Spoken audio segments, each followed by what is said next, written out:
শেখ হাসিনা ইস্যুতে কি করবে নয়াদিল্লি, আনন্দবাজার পত্রিকার প্রতিবেদন। বাংলাদেশের প্রতিনিয়ত গণমাধ্যমগুলোকে ভিন্ন কথা চলছে, কেননা শেখ হাসিনাকে ফেরত আনতে চেয়ে বাংলাদেশ সরকার, এইদিকে তার পাসপোর্ট বাতিল করা হয়েছে এবং এরপরই ভারত সরকার তার ভারতের অবস্থান করার মেয়াদ বৃদ্ধি করেছে।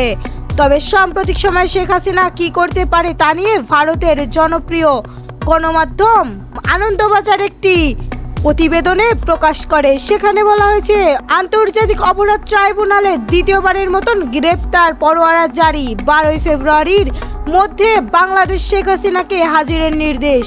এবার সরাসরি পাসপোর্ট বাতিল, শেখ হাসিনাকে ফেরত পাঠাতে কূটনৈতিক নোট ভার্বাল পাঠানো বাংলাদেশ। সেই নোট কতটা গ্রহণযোগ্য তা নিয়ে প্রশ্ন উঠেছে।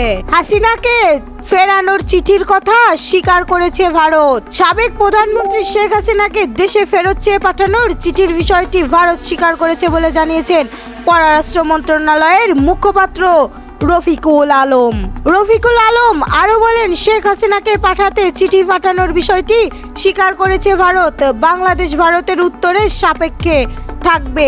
শেখ হাসিনার ভিসা নিয়ে হিন্দুস্তান টাইমের প্রতিবেদনের প্রসঙ্গে তিনি বলেছেন, কারো পাসপোর্ট বাতিল করা হলে সব দেশকেই জানিয়ে দেয় পররাষ্ট্র মন্ত্রণালয়। পাসপোর্ট বাতিল হয়ে গেলে ভিসার কোনো ইস্যু থাকে না।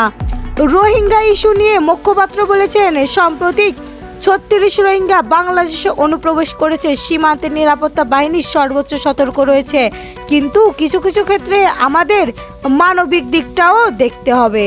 যারা ভুল গোয়েন্দা রিপোর্ট দিয়েছেন তাদের বিরুদ্ধে দ্রুত ব্যবস্থা নিতে হবে, যা বললেন নূর। 43তম বিসিএস এ বাদ পড়া 277 জন প্রার্থীর মধ্যে অধিকাংশ চাকরিতে যোগদানের সম্ভাবনা রয়েছে বলে জানিয়েছেন জনপ্রশাসন মন্ত্রণালয়ের সিনিয়র সচিব ডক্টর মোখলেস রহমান।